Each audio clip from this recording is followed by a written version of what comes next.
Campaign 2018 is sponsored by Wisconsin Hospital Association, Wisconsin Counties Association, Wisconsin Realtors Association, Marshfield Clinic Health System, and Campaign 2018 partner Milwaukee Journal Sentinel.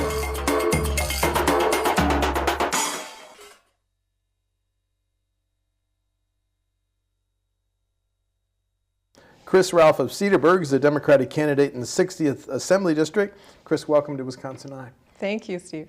You say the priorities on your Facebook page: education, entrepreneurship, and infrastructure. Let's start with education. Are you talking about K-12? Talk about your goals for our schools. Okay. Well, I think education needs to start with pre-K and go all the way up through university. So as a state, we need to make a commitment to the people of Wisconsin that no matter where you live, what zip code you're in, that you have access to best-in-class public education. So that includes, fully funding our public schools, making sure that even in rural areas, the schools are adequately funded. So I think we need to look at the formula.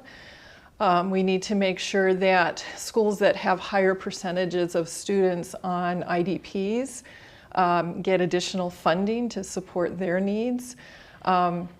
So, education is one of the things that Wisconsin's always been known for, and it's also how we move our state forward. The current budget does include an increase in public aid for our K-12 district. Are you saying we need to give even more in the next budget? Yes, I still see a lot of shortfalls. An example, in my district, I went to a candidate forum for school board for the Cedarburg School District, and both candidates there talked about the need for additional counseling services. The the counselor to student ratio was ridiculous. So yeah, I think there's a lot of budget shortfalls in schools. You certainly see the stories of teachers going out and buying their own school supplies. I've also heard there's shortages of teaching staff. If a teacher doesn't show up, some schools don't have access to substitute teachers, and now they're doubling up classrooms. So there's definitely a lot of room for improvement. What's your position on choice in the voucher program? It expanded from Milwaukee to Racine to statewide. Your position, please? I believe that we have to make, sometimes we have to make tough decisions, and when we look at what is the best value for our tax dollars, we really can afford to fund one educational system, and that's our public educational system. I do believe that parents have the right to have a choice with regards to where they send their children, but if you choose to send your child to private school, that school needs to be funded outside of the tax dollars that should go to public education. So you would try to get rid of the choice voucher program?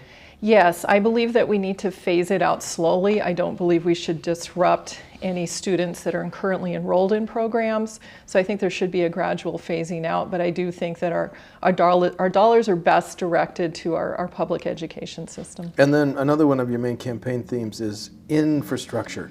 How would you pay for highways and bridges in Wisconsin? Well, I think we have to.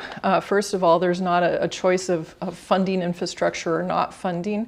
When I worked in construction all my life, and I know that when you delay needed maintenance and improvements, and it pushes the cost to a later date, but the cost of construction actually increase at a higher rate than inflation. So what we don't do today is going to actually cost us more in the future. So we do need to fully fund our infrastructure. I believe that we should go to an indexed gas tax, that as inflation goes up, the tax does increase slightly. Should we also raise the gas tax? I believe yes. How many pennies? I don't know. I don't have that answer, but I do think that we need to look at a combination of gas tax, perhaps look at usage tax, look at the trucking companies that are using our roads, and look to some combination of those sources of revenues to fund our infrastructure and improvements. The talk in the Capitol about tolling, your position on tolling? Well, I actually used to live in Southern California, so I have a fair amount of experience driving on toll roads, and one of the challenges of that is when local governments or state governments enter into agreements with these companies, they usually come with a lot of strings attached and a lot of restrictions that prohibit those governments from making decisions further down the road. For example, adding a lane or doing something that would then take traffic off of those toll roads. So I believe that we should keep Wisconsin toll road free. And another one of your campaign themes identified on the internet is healthcare for all. So are you saying we should work towards a universal healthcare system or Badger Care option for everybody, or what? You know, as I've gone out and we've knocked over 1,000 doors already, and healthcare is the predominant concern from the people that I talk to. And it's not necessarily access. Everybody knows there's an emergency room they can go to if they absolutely have to. But it's the cost. It's the cost that's prohibitive. So people delay treatment. I talked to a lady the other day who's cutting her son's medication in half because it costs $1,200 a month for the full dose, and she can only afford $600. So we need to make sure that healthcare is affordable and that everybody has access to a high quality of treatment. So one of the options, and it's not the total solution, but making Badger Care open to individuals to purchase is certainly something that's going to help. If you can, and it's revenue neutral. So if individuals can go and buy Badger Care when they don't have access to affordable care through their employer, on average that's going to cut their costs of purchasing by about 30%. And that's huge for a lot of families. So I think that's something we can do immediately, but then we have to look at other long-range ways to reduce healthcare costs. Do you think state government has a role in retaining and recruiting healthcare professionals like doctors and nurses, other professionals? Yeah, absolutely. And we can do things to look at, forgiving student debt, other things to bring, where there's shortages of healthcare professionals, bring them into the state. The other thing is we need to create a state where these professionals want to come live and work, and that goes back to, funding our education, funding our infrastructure, making this a place that's welcoming to those professionals. The unique needs of healthcare in the rural areas where you have an older demographic and you have young people leaving, and then you have less household income than the statewide average. Thoughts on how to continue and improve healthcare just in rural areas, please? Again, making those areas attractive for healthcare professionals, but also making sure that we're, for example, taking the Medicaid expansion. Okay. A lot of those rural hospitals depend on a higher percentage of Medicaid patients, Medicare patients. We need to make sure that those programs are fully funded in Wisconsin. Local governments have lived with levy limits since 2006. Is it time to loosen or get rid of levy limits, Chris? Yes, I believe, in the last 10 years, I read somewhere that there's been, more than 100 different pieces of legislation that have been written taking local control away from municipalities. And I really believe that government works best when it's closest to people. So I think that local governments should have as many tools and resources available to them as possible and let the voters decide, how, levels of funding. So yes, I do believe the state should remove that restriction on local government. Do we need to change our gun laws in Wisconsin? I think that we need to work together. We need to work across the aisle to find solutions to prevent gun violence.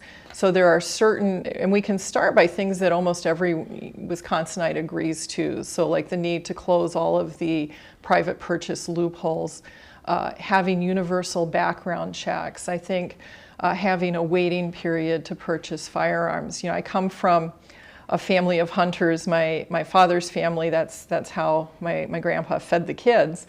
So I think I think of all the things that we can do, and none of those would have an impact, on my uncles, that are out deer hunting. So I think that yes, there are things we can do that will make Wisconsin safer. I was down in Bayview a few weeks ago and talking to a group of Girl Scouts, and I was excited to talk to young people about what they thought about politics. And so I asked them, what's on your mind? And I thought they'd talk about the Women's March. And this little girl raised her hand and said, well, I'm afraid of going to school and getting shot.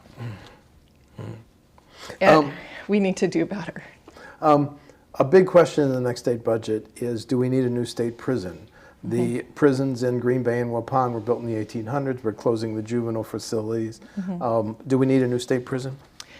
I think we need to look really carefully at our current prison population first and see what we can do to reduce the prison population. And I don't mean letting violent offenders out on the streets, but right now we have a lot of people that are in for low-level marijuana possession charges.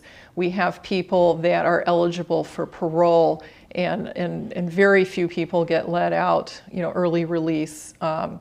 So I think that there's things we can do to make sure that we have the prison population that we should have. I think we should look at the truth in sentencing laws. So there's people that are in prison for much longer than the judges had anticipated.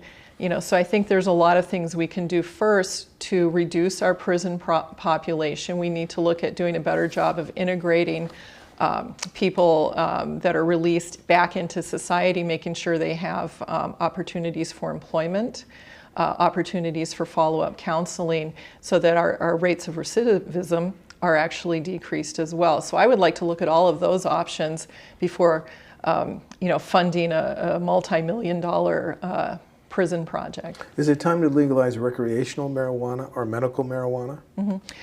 Yes to both. Yes to both. Yes Thank to you. both. And then also, medical marijuana needs to be legalized at the federal level.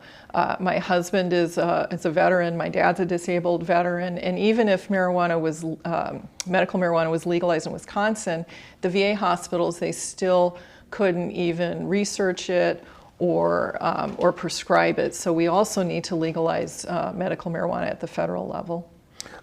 Your position on the package of tax breaks and incentives for Foxconn?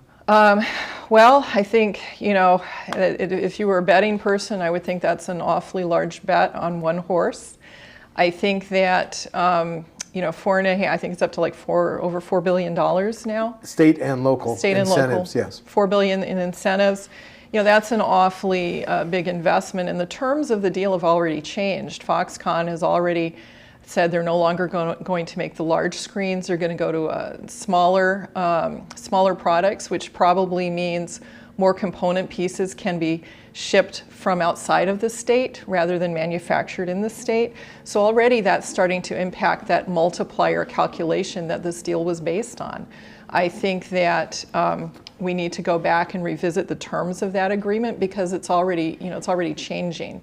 And I think that we need to hold Foxconn accountable. We need to make sure we have people in government that are going to hold a magnifying glass over Foxconn to make sure that they're using Wisconsin contractors, that they're hiring Wisconsin employees, that they're doing all the things that they said they would do to bring jobs to Wisconsin. But you would have voted against that package? I certainly would have voted against that. I worked in business, and I don't think we ever made a business decision with a payback that was that far out with that many risks on the table. Absolutely, I would have voted against it. UW system funding, we're in the 6th year of a freeze on resident undergrad tuition. Should the freeze continue to 7th and 8th year?